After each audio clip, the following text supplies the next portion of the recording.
नमस्कार दोस्तों, स्वागत है आप सभी लोगों का एक बार फिर से सागर सिविल सर्विसेज के यूट्यूब प्लेटफॉर्म पर।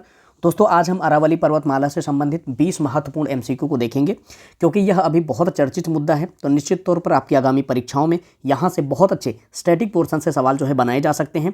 दोस्तों इसी को ध्यान में रखते हुए हम इन 20 सवालों को इस तरीके से आपसे विस्तृत व्याख्या के साथ डिस्कशन करेंगे कि जिससे आपकी आगामी परीक्षा में जो भी सवाल पूछे जाएँ आप उनका उत्तर बहुत सहज और सरल तरीके से दे पाएँ, आपको किसी प्रकार की जो है मुश्किल का सामना न करना पड़े। तो चलिए दोस्तों क्लास की शुरुआत करते हैं बिना किसी देरी के। ठीक है, चलिए हमारा पहला सवाल है, अरावली पर्वतमाला की उत्पत्ति किस भूवैज्ञानिक काल में हुई थी? तो किस भूवैज्ञानिक काल में हुई थी? प्री कैम्ब्रियन, मेसोजोइक, सेनोजोइक या पेलियोजोइक, किस में हुई थी?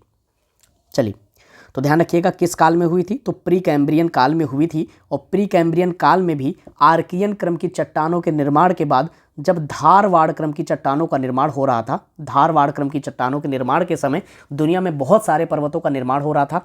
भारत में अरावली और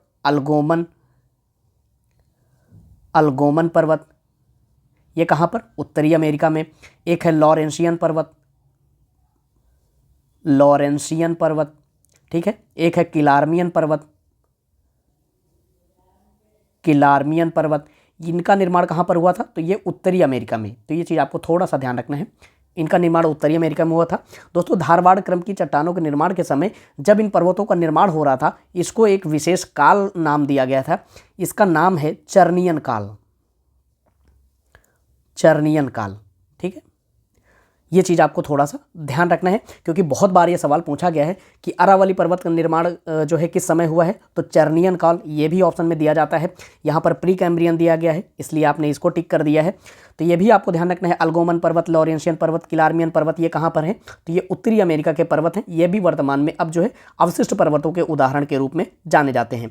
तो दोस्तों आपने इस समय यूट्यूब पर एक भ्रम भी देखा होगा कि बहुत सारे लोगों ने इसका डिस्कशन इस तरीके से किया है कि अरावली पर्वत का निर्माण जो है जब भारतीय प्लेट और यूरेशियन प्लेट के आपस में टकराई तो इसके फलस्वरूप इसका हुआ है। लेकिन यहाँ पर आपको कोई कन्फ्यूजन नहीं पालना है, इसको मैं आपको अच्छे से चीज़ें डिस्कस कर देता हूँ।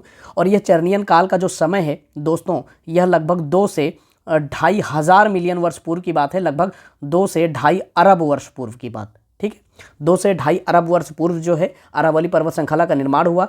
वहीं अगर बात करेंगे कि हिमालय माउंटेन की जब बात करेंगे तो इसका निर्माण कब हुआ था? तो इसका निर्माण हुआ था दोस्तों पर्वत निर्माण काल के चौथे चरण में हुआ था। और उसमें भी चौथे चरण में सेनोजोइक काल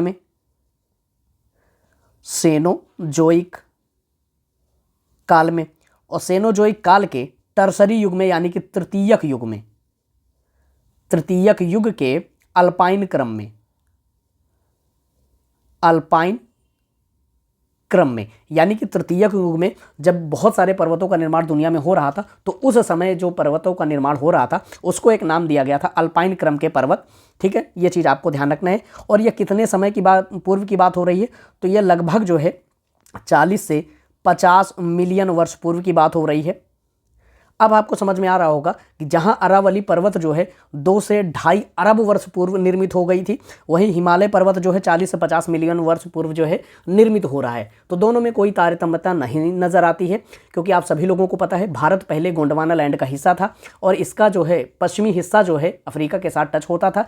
वहाँ पर विवर्तनी घटना के कारण जो है इसकी उत्पत्ति हुई है। तो ये चीज़ें आपको थोड़ा सा ध्यान रखना है, इसमें किसी प्रकार का कोई कन्फ्यूजन नहीं पालना है। अच्छा, पर्वत निर्माण के जो 4 चरण हैं उनको भी आपको ध्यान रखना है। पहला है चर्नियन काल, दूसरा है कैलिडोनियन, दूसरा कौन सा है? कैलिडोनियन। तीसरा कौन सा है? तीसरा है दोस्तों हर्षिनियन है तीसरा। और चौथा कौन सा है? अल्पाइन क्रम। ठीक है, चौथा कौन सा है? तो अल्पाइन क्रम। कई बार आपको इनसे क्रम से लगाने के लिए भी पूछ सकता है, कठिन से कठिन सवाल बनाने के लिए ये चीज़ें यूज़ की जा सकती हैं। तो इनको आपको अच्छे से ध्यान रखना है।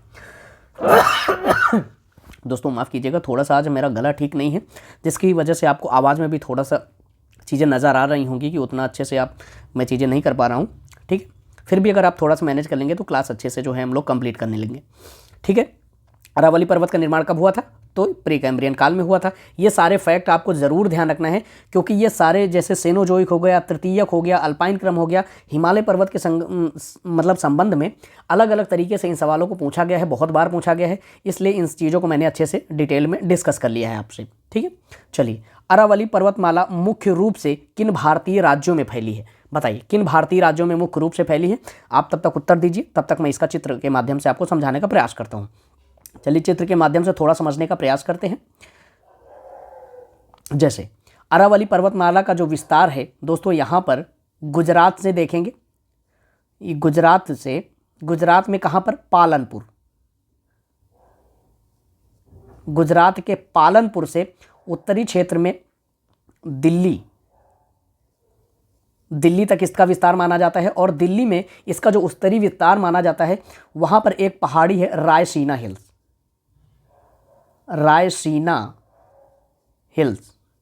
रायसीना पहाड़ी। अगर आपसे पूछ लिया जाए रायसीना हिल्स कहाँ पर है, तो दिल्ली में है, जो कि अरावली पर्वतमाला का उत्तरी विस्तार माना जाता है। यहीं पर एक अंतर्राष्ट्रीय डायलॉग होता है जिसे रायसीना डायलॉग कहा जाता है, तो यह चीज़ भी आपको ध्यान रखना है। यहाँ पर देखिए, इधर गुजरात नज़र आ रहा है, इधर आपको ये राजस्थान नज़र आएगा, इधर आपको यहाँ पर हरियाणा नज़र आएगा।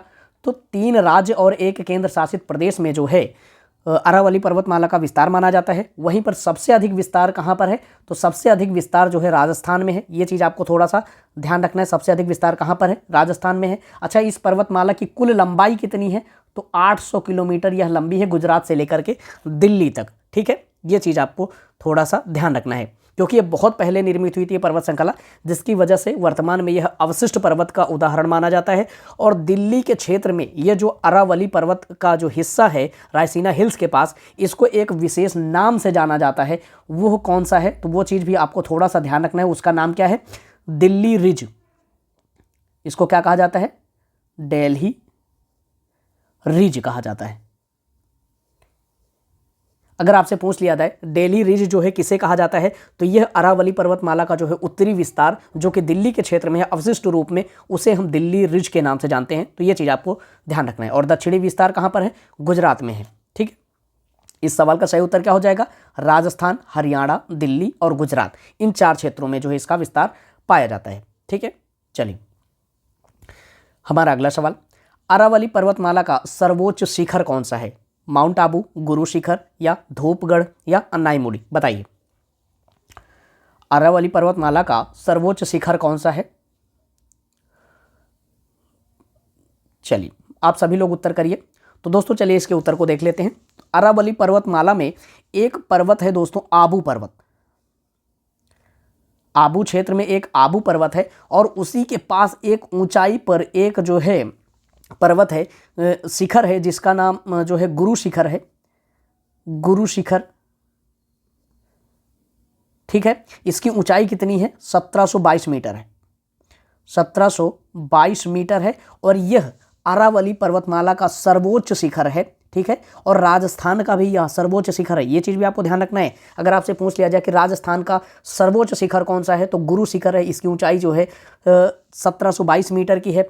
अच्छा, ये आबू के क्षेत्र में तो अवस्थित है। यहीं पर एक मंदिर है, जैनियों का एक प्रसिद्ध मंदिर है, जिसे दिलवाड़ा जैन मंदिर कहा जाता है। दिलवाड़ा जैन मंदिर कहा जाता है। यह तीर्थयात्रियों के बीच जो है काफ़ी प्रसिद्ध है।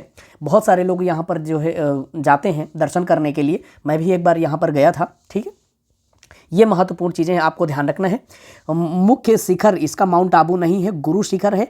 गुरु शिखर माउंट आबू में अवस्थित है, ये चीज़ आपको पता होगी। अब आपके मन में आ रहा होगा सर ये जो है धूपगढ़ कहाँ पर है? तो धूपगढ़ जो है ये मध्य प्रदेश में अवस्थित एक पर्वत चोटी है। और अन्नाईमुड़ी के बारे में थोड़ा सा आप जानकारी देख लीजिएगा। अन्नाईमुड़ी कहाँ है? यह दक्षिण भारत की सबसे ऊंची चोटी है। सबसे ऊंची चोटी है। ठीक है, यह चीज़ आपको ध्यान रखना है। और यह किस पर्वत श्रृंखला का भाग है? तो यह अन्नामलाई पर्वत श्रृंखला का भाग है। अन्नामलाई पर्वत श्रृंखला का भाग है, जो कि नीलगिरी पर्वत श्रृंखला के दक्षिणी हिस्से में अवस्थित है। और इसकी जो है ऊंचाई सबसे अधिक जो है अन्नाईमुड़ी चोटी की है। तो ये चीज़ भी आपको थोड़ा सा ध्यान रखना है। ठीक है, ये यहाँ पर इसके महत्वपूर्ण फैक्ट थे जो आपको जानने ज़रूरी थे। चलिए हम अपने अगले सवाल की ओर बढ़ते हैं। हमारा अगला सवाल है, अरावली पर्वतमाला को किस प्रकार का पर्वत माना जाता है। देखिए, अरावली पर्वतमाला को किस प्रकार का पर्वत माना जाता है। वलित पर्वत या फोल्ड माउंटेन, ब्लॉक माउंटेन, अवशिष्ट पर्वत या ज्वालामुखी पर्वत। अभी हमने थोड़ी देर पहले आपसे चीज़ें डिस्कस किया था कि यह किस प्रकार का पर्वत है, तो यह एक प्रकार का अवशिष्ट पर्वत है। दोस्तों आजकल एक ट्रेंड है, अवशिष्ट पर्वत के स्थान पर रेजिडुअल माउंटेन, जो उसका हिंदी वर्जन इंग्लिश वर्जन है, इसको भी हिंदी में जो है लिख देते हैं रेजिडुअल माउंटेन। तो आपको किसी प्रकार का कन्फ्यूजन नहीं पालना है, रेजिडुअल माउंटेन अवशिष्ट पर्वत दोनों एक ही हैं। आजकल यह जो है इंग्लिश वाला नाम प्रोनाउंसिएट करके हिंदी में लिख देते हैं, तो आपको यहाँ पर अच्छे से ध्यान रखना है। अच्छा, अवशिष्ट पर्वत क्यों है, क्योंकि आप सभी को हमने बताया है कि लगभग 2 से 2.5 अरब वर्ष पूर्व जो है इसका निर्माण हुआ था, और उसके बाद ताप दाब के कारण विभिन्न प्रकार की जो भौतिक क्रियाएं हैं उनके कारण जो है अपक्षय और अपरदन की प्रक्रिया के माध्यम से वर्तमान में इसका अधिकांशतः लगभग 90% भाग जो है वह अपरदित हो चुका है। इसीलिए क्या है, वर्तमान में यह अवशिष्ट पर्वत के रूप में जो है विद्यमान है। कई कई जगह पर यह जो है सामान्य भूमि के भी बराबर है, तो यह उसकी अवशिष्टता के कारण है। ठीक है, ये चीज़ आपको थोड़ा सा ध्यान रखना है। चलिए हमारा अगला सवाल, अरावली पर्वतमाला का भारत की जलवायु पर मुख्य प्रभाव, यहां पर ध्यान रखिएगा, मुख्य प्रभाव क्या है। मानसूनी पवनों को रोकना, अधिक वर्षा करना, मरुस्थलीकरण को रोकना या चक्रवात उत्पन्न करना। बताइए बताइए क्या हो जाएगा इसका उत्तर। तो दोस्तों अरावली पर्वतमाला का मुख्य जो है कार्य क्या है, तो यह भारत के दक्षिणी पश्चिमी राजस्थान के क्षेत्र में जो मरुस्थलीय क्षेत्र इधर विस्तारित है, इसको मध्य भारत या गंगा के मैदान के क्षेत्र में जो है इसको आने से क्या करता है, रोकता है। ये एक प्रकार का यह बाधक का काम करता है। अगर अरावली पर्वत श्रृंखला नहीं होती तो यह रेत जो है भारत के अन्य क्षेत्रों में जो है विस्तारित हो जाती, और डिजर्टिफिकेशन यानी कि मरुस्थलीकरण की जो प्रक्रिया है वह बहुत तीव्र गति से भारत के मध्य क्षेत्र में भी जो है विकसित हो जाती। मरुस्थलीकरण की प्रक्रिया को रोकने के लिए भारत सरकार ने कई सारे प्रोग्राम जो है पहले भी चलाए थे। यह एक बड़ी समस्या है, लेकिन उसमें अरावली जो है एक बाधक है। ये हमारे लिए एक बहुत ही जो है सांत्वना देने वाली बात है। ठीक है, और इसीलिए आज इसके संरक्षण के लिए पूरा देश, पूरी दुनिया जो है एक स्वर में बोल रही है। अरावली का संरक्षण यानी कि सेव द अरावली के लिए जो है कई सारे अभियान भी चलाए जा रहे हैं। यहाँ पर आपको ये ध्यान रखना है, ये राजस्थान का जो मरुस्थलीय क्षेत्र है और गंगा का जो मैदानी क्षेत्र है, इनके बीच में अरावली की पर्वत श्रृंखला जो है एक प्रकार की क्या है, प्राकृतिक बाधक है। ठीक है, एक प्रकार की क्या है, प्राकृतिक बाधक है। ये भी आपको ध्यान रखना है। ये भी सवाल पूछा गया है। अगर आपसे पूछ लिया जाए कि यह अरावली पर्वतमाला जो है यह क्या है, तो आप यहाँ पर देखेंगे भारत के इस क्षेत्र में, जैसे यहाँ से मैं चित्र बना देता हूँ, जैसे भारत के इस क्षेत्र में आप यहाँ पर देखेंगे तो यहाँ पर आपको दक्कन का पठार देखने को मिलेगा। यह दक्कन के पठार का उत्तरी विस्तार माना जाता है। दक्कन के पठार का यह उत्तरी विस्तार माना जाता है। और आपसे अगर ये सवाल पूछ लिया जाए कि यह जो है राजस्थान के मरुस्थलीय क्षेत्र को मालवा के पठार से, यहाँ पर ये आपको मालवा का पठार नजर आएगा, मालवा के पठार से कौन सी संरचना अलग करती है, तो यह जो है अरावली पर्वत श्रृंखला है। इसका भी उत्तर यही होगा। तो ये चीज़ आपको जो छोटे छोटे फैक्ट हैं इनको आपको अच्छे से ध्यान रखना है, क्योंकि स्टैटिक पोर्शन में सीधे सवाल पूछे जाने की संभावना बहुत कम है। कॉन्सेप्ट बेस या डीप जाकर के सवाल पूछे जाएंगे वहाँ पर। तो इसका मुख्य कार्य क्या है, यह मरुस्थलीकरण को रोकना। अच्छा, यहाँ पर अरावली पर्वत श्रृंखला जो है भारत के दक्षिणी क्षेत्र से दक्षिणी पश्चिमी मानसून की एक शाखा जब उत्तर की ओर प्रवाहित होती है तो यहाँ पर खंभात की खाड़ी के पास से उत्तर की ओर बहती है। तो इस क्षेत्र में अरावली का कुछ हिस्सा जो है इसको रोकने का प्रयास करता है, जिससे इसके पूर्वी क्षेत्र में, पूर्वी राजस्थान में कुछ हद तक वर्षा होती है, लेकिन यह उसका जो है मुख्य कार्य नहीं है, मुख्य प्रभाव नहीं माना जाएगा। यहाँ पर मुख्य प्रभाव इसका मरुस्थलीकरण को रोकना है। ठीक है, चलिए ये चीज़ आपको ध्यान रखना है। ये महत्वपूर्ण कॉन्सेप्ट आपको जरूर ध्यान रखने चाहिए। अरावली पर्वतमाला की चट्टानें मुख्यतः किस प्रकार की हैं? अरावली पर्वतमाला की जो चट्टानें हैं ये किस प्रकार की जो हैं ये भी आपको बताना है। तो किस प्रकार की चट्टानें हैं? तो दोस्तों यह कायांतरित चट्टानों के उदाहरण है। कायांतरित चट्टानों के उदाहरण है। कई लोगों को लग रहा होगा कि आर्कियन क्रम की चट्टानें हैं और उस समय आग्नेय चट्टानों का जो है विकास हुआ था, जिसकी वजह से जो है ये आग्नेय चट्टानें होनी चाहिए। लेकिन आपको ये भी बात ध्यान रखना चाहिए कि 2-2.5 अरब वर्ष पूर्व इनका निर्माण हुआ था और उसके बाद से अब तक अपक्षय और अपरदन की प्रक्रिया के माध्यम से ये अधिकांशता जो है घिस चुकी हैं, कायांतरण हो चुका है ताप और दाब के प्रभाव के कारण, भौतिक प्रक्रियाओं के कारण। तो वर्तमान में इनका कौन सा रूप विद्यमान है, तो ये कायांतरित चट्टानों के उदाहरण के रूप में ये जानी जाती हैं। दोस्तों आपको एक चीज़ और ध्यान रखना है, जैसे अरावली पर्वतमाला का जो निर्माण आर्कियन क्रम की चट्टानों के बाद जब धारवाड़ क्रम की चट्टानों में हुआ था, तो धारवाड़ क्रम की चट्टानें जो है किस लिए फेमस थी, तो ये धात्विक खनिजों के लिए फेमस थी, धात्विक खनिजों के लिए फेमस थी। यही वजह है कि राजस्थान के क्षेत्र में आपको तांबा, चांदी या अन्य धातुएं देखने को मिलती हैं। इसी वजह से थोड़ा सा भी छूट मिलने के बाद वहाँ पर खनन जैसी जो प्रक्रियाएं हैं वो बहुत तेज गति से जो है चलने लगी थी, जिसकी वजह से लोगों में यह जो आंदोलन की भावना जागृत हुई। तो ठीक है, अब आप धीरे धीरे रिलेट कर पा रहे होंगे कि राजस्थान के इस क्षेत्र में, अरावली के क्षेत्र में इतना ज़्यादा खनन की प्रक्रिया क्यों महत्वपूर्ण हो जाती है ना। चलिए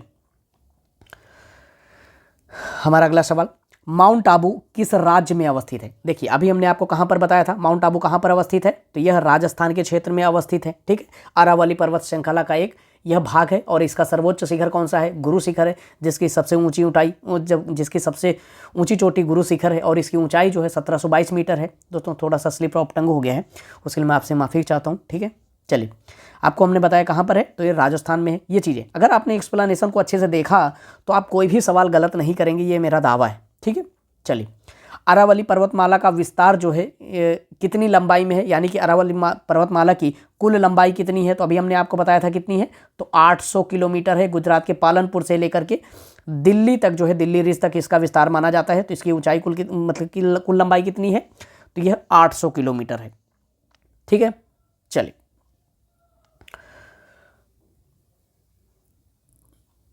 अब हमारा अगला सवाल, अरावली पर्वतमाला का उत्तरी सिरा किस शहर के पास अवस्थित है, बताइए।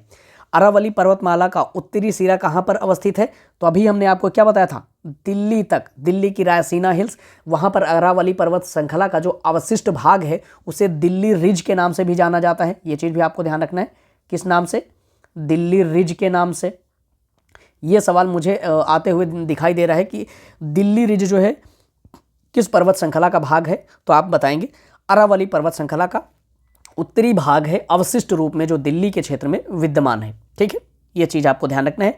और दिल्ली रिज जो है, यह अरावली पर्वतमाला जो है, दिल्ली के संबंध में ये पर्यावरण प्रदूषण को बहुत ज़्यादा रोकने का काम करती है, क्योंकि ऑलरेडी दिल्ली जो है पिछले 5-6 सालों से आप देख रहे होंगे कि सबसे प्रदूषित राजधानी है और उसमें अरावली पर्वतमाला को जो है बहुत ज़्यादा योगदान है, क्योंकि इस क्षेत्र में जो है, अरावली के क्षेत्र में थोड़ा सा यह तापमान को भी क्या करती है, यह तापमान को भी थोड़ा सा कम करती है और जो रेत वगैरह है यानी कि धूल वगैरह वहाँ पर जाने से थोड़ा सा क्या करती है, रोकने का भी प्रयास करती है।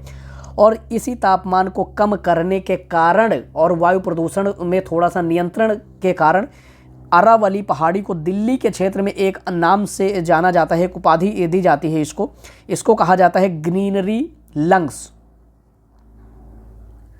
ग्रीनरी लंग्स कहा जाता है। ठीक है, हरित फेफड़े। यह चीज आपको थोड़ा सा ध्यान रखना है कि दिल्ली के क्षेत्र में किस पर्वत श्रृंखला को ग्रीनरी लंग्स या हरित फेफड़े के रूप में जाना जाता है, तो अरावली पर्वत श्रृंखला को जाना जाता है। तो यह चीज आपको थोड़ा सा ध्यान रखना है। ठीक है, चलिए अरावली क्षेत्र में प्रमुख रूप से कौन सा खनिज पाया जाता है, अरावली के क्षेत्र में कौन सा खनिज जो है प्रमुख रूप से पाया जाता है, तो ये कौन सा खनिज पाया जाता है, तो तांबा पाया जाता है। क्योंकि आप सभी लोगों को पता है भारत में सर्वाधिक तांबे की जो महत्वपूर्ण खान है वो खेतड़ी की खान है, खेतड़ी की खान है। और यह कहाँ पर है, तो ये राजस्थान में अवस्थित है। यहाँ अन्य धातुएं भी पाई जाती हैं, चांदी भी पाई जाती है, जस्ता और सीसा भी पाए जाते हैं। यहाँ से जो है संगमरमर भी पाया जाता है, आप सभी लोगों को पता है संगमरमर भी जो है यहाँ से प्राप्त किया जाता है, क्योंकि कुणप्पा क्रम की चट्टानों का भी विस्तार अरावली के गिरिपदी क्षेत्र में देखने को मिलता है, जिसकी वजह से धात्विक और अधात्विक दोनों प्रकार के खनिजों का विस्तार जो है यहाँ पर पाया जाता है। ठीक है, और इसकी वजह से खनन गतिविधियाँ यहाँ पर बहुत तेज गति से बढ़ने लग जाती हैं, थोड़ा भी अगर सरकार या सुप्रीम कोर्ट की तरफ से छूट मिलती है तो।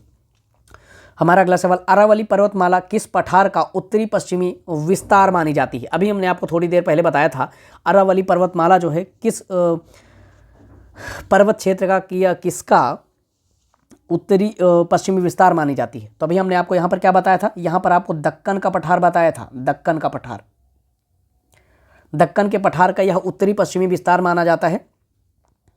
ये चीज़ आपको ध्यान रखना है। अच्छा, यहाँ पर दक्कन का क्षेत्र आपने देख लिया। यहाँ पर थोड़ा सा चित्र के माध्यम से मैं कुछ और चीज़ें समझा देता हूँ आपको। ये दक्कन का क्षेत्र आप देख रहे हैं, यहाँ पर आपको अरावली पर्वतमाला देखने को मिलेगी, इधर मरुस्थल का क्षेत्र देखने को मिलेगा, यहाँ पर आपको मालवा का पठार देखने को मिलेगा। ये कौन सा है? यह मालवा का पठार है, मालवा का पठार है। अच्छा, इस क्षेत्र में आपको एक और पठार देखने को मिलेगा उत्तर प्रदेश और मध्य प्रदेश के बीच में, एक है इधर ये बुंदेलखंड का पठार, बुंदेलखंड का पठार। तो ये चीज़ें आपको थोड़ा सा ध्यान रखना है। और फिर इधर आपको छोटा नागपुर का पठार देखने को मिलेगा, ठीक है, इधर छोटा नागपुर का पठार। ये चीज़ थोड़ा सा आपको मैपिंग के माध्यम से चीज़ों को समझने का प्रयास करना चाहिए। ये जो है बहुत कठोर चट्टानें हैं, प्री कैम्ब्रियन युग की हैं, जाहिर सी बात है। हमारा अगला सवाल, अरावली पर्वतमाला का कौन सा भाग दिल्ली रिज कहलाता है? बताइए, अरावली पर्वतमाला का कौन सा भाग दिल्ली रिज कहलाता है? अभी हमने आपको क्या बताया था, उत्तरी हिस्सा, उत्तरी भाग जो है वह दिल्ली रिज के नाम से जाना जाता है, जो अवशिष्ट रूप में वहां पर विद्यमान है, ठीक है।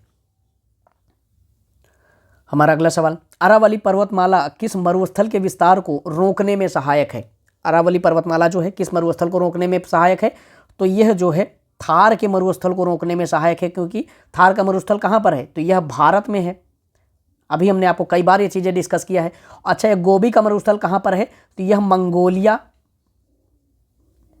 मंगोलिया और चीन की सीमा के मध्य है, ठीक है, ये चीज़ आपको ध्यान रखना है। सहारा का मरुस्थल कहाँ पर है? तो यह अफ्रीका महाद्वीप में है, अफ्रीका महाद्वीप में है।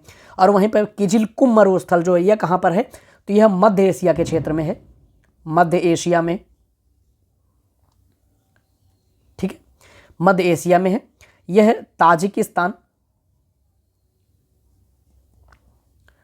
ताजिकिस्तान और उज्बेकिस्तान के बीच है, शायद उज्बेकिस्तान,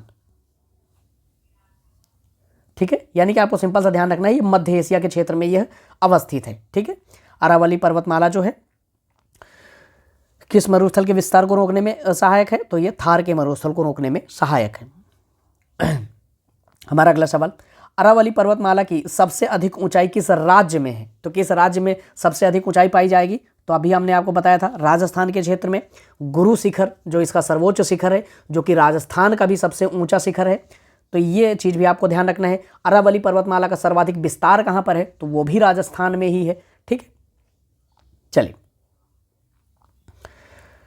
अरावली के क्षेत्र में कौन सी नदी का उद्गम होता है? बताइए, अरावली के क्षेत्र से कौन सी नदियों का उद्गम होता है, ये आपको जानना ज़रूरी है। चलिए, तब तक आप जवाब दीजिए, तब तक मैं आपको थोड़ा चित्र के माध्यम से समझाने का प्रयास करता हूँ। तो दोस्तों, जैसे आप देख रहे हैं अरावली पर्वत श्रृंखला है, और यहाँ पर आप देखेंगे कि ये जो गुरु शिखर के पास है, यानी कि ये कहाँ पर? यहाँ पर अजमेर के पास, आप देखेंगे अजमेर के पास एक पहाड़ी है, नाग पहाड़ी, नाग पहाड़ी है यहाँ पर, जहां से एक महत्वपूर्ण नदी का जो है उद्गम होता है। उसका नाम कौन सा है? तो वो है लूनी नदी, लूनी नदी, ठीक है। अगर आपसे पूछा जाए कि लूनी नदी का उद्गम कहाँ से होता है, तो यह अरावली पर्वतमाला के नाग पहाड़ी क्षेत्र से जो होता है। और यह कहाँ पर है? तो यह अजमेर के पास अवस्थित है। तो ये चीज़ आपको ध्यान रखना है। और यहाँ से आपको एक नदी देखने को मिलेगी, ये कौन सी नदी है? तो यह है साबरमती नदी, साबरमती नदी, ठीक है। यहां से आपको एक नदी देखने को मिलेगी, वो है बनास नदी, बनास नदी, जो कि किसकी सहायक नदी है? तो वो यह है चंबल की सहायक, चंबल की सहायक नदी है, ये भी आपको ध्यान रखना है। यहां से एक नदी आपको और देखने को मिलेगी, वो है बाणगंगा नदी, बाण गंगा नदी भी जो है कहाँ से निकलती है, तो यह अरावली पहाड़ी के क्षेत्र से निकलती है। तो ये 4 महत्वपूर्ण नदियाँ हैं जो कि अरावली के क्षेत्र से निकलती हैं। कई जगह आपको ये भी देखने को मिलेगा कि माही नदी भी अरावली से निकलती है, लेकिन माही नदी अरावली के क्षेत्र से निकलती नहीं है, बल्कि उस क्षेत्र में प्रवाहित होते हुए फिर से जो है गुजरात के क्षेत्र में जो है इंटर कर जाती है, लेकिन वहाँ से निकलती नहीं है, मध्य प्रदेश से निकलती है। आपको कोई कन्फ्यूजन नहीं पालना है अपने अंदर, ठीक है। तो कौन सी नदी है इसमें, तो बनास नदी है जो कि अरावली के क्षेत्र से उद्गमित होती है। चलिए हमारा अगला सवाल, अरावली पर्वतमाला की दिशा मुख्यतः क्या है। अरावली पर्वतमाला की दिशा मुख्यतः क्या है। दोस्तों हमने कई बार आपको चित्र बना के ये चीज़ें समझाने का प्रयास किया है कि अरावली पर्वतमाला का जो है विस्तार किस तरीके से है। यह गुजरात के पालनपुर से लेकर के दिल्ली तक है। और भारत के संदर्भ में इसकी संरचना कैसे है, भारत के संदर्भ में अगर आप देखेंगे तो इसका विस्तार कैसे है, तो यह दक्षिण पश्चिम से लेकर के किस तरीके का है, यहाँ पर चित्र देखते हैं। दक्षिण पश्चिम से लेकर किस क्षेत्र के लिए है, उत्तर पूर्व के लिए, उत्तर पूर्व के लिए। यहाँ पर आप देखते हैं दक्षिण पश्चिम और उत्तर पूर्व वाला कौन सा विकल्प है, दक्षिण पश्चिम है, उत्तर पूर्व ये विकल्प है, लेकिन थोड़ा सा लिखा अलग तरीके से है, लेकिन ये विकल्प हो जाएगा उत्तर पूर्व से दक्षिण पश्चिम। लेकिन आपको अगर वहाँ पर विकल्प ये मिले कि दक्षिण पश्चिम से उत्तर पूर्व है, तो आपको इस विकल्प को टिक करना है, ठीक है। ये चीज़ आपको ध्यान रखना है। इसका विस्तार कैसे है, यह दक्षिण पश्चिम से लेकर के उत्तर पूर्व तक इसका जो है विस्तार देखने को मिलता है, ठीक है। यह बार बार जो है परीक्षाओं में पूछा जाता है, तो ये चीज़ें आपको ध्यान रखना है अच्छे से। अरावली पर्वतमाला का पर्यावरणीय महत्व किससे संबंधित है, बताइए। पर्यावरणीय महत्व जो है किससे संबंधित है, तो दोस्तों किससे संबंधित है, यह मरुस्थलीकरण को जो है रोकने का प्रयास करता है। लेकिन अगर हम पर्यावरण के संदर्भ में इसको थोड़ा सा समझने का प्रयास करें तो इसके कुछ महत्वपूर्ण जो है जलवायु कारक जो लाभदायक हैं वो भी आपको ध्यान रखना है। एक तो है मरुस्थलीकरण को रोकना, जो कि आपका एक विकल्प है, मरुस्थलीकरण को जो है रोकने का प्रयास करता है। और दूसरा जो है यह दक्षिणी पश्चिमी मानसून के संदर्भ में भी थोड़ा बहुत लाभकारी होता है। इसके अलावा यह भूजल भरण के लिए भी जिम्मेदार है, क्योंकि यहाँ से बहुत सारी नदियों का उद्गम होता है। भले नदियाँ जो है मौसमी होती हैं, लेकिन इन नदियों के प्रवाह होने से भूजल जो है उसका जो है वाटर लेवल जो है बना रहता है, बहुत ज़्यादा गिरता नहीं है। लेकिन अगर यहाँ से इसको जो है हम विनष्ट करेंगे, पेड़ पौधों को काटेंगे, तो भूजल स्तर भी जो है यहाँ पर कम हो जाएगा। और तीसरी एक महत्वपूर्ण जो विशेषता है, यहाँ पर जैव विविधता को संरक्षण प्रदान करता है, और वन्य जीवों के आवास के लिए भी ये बहुत ज़रूरी है।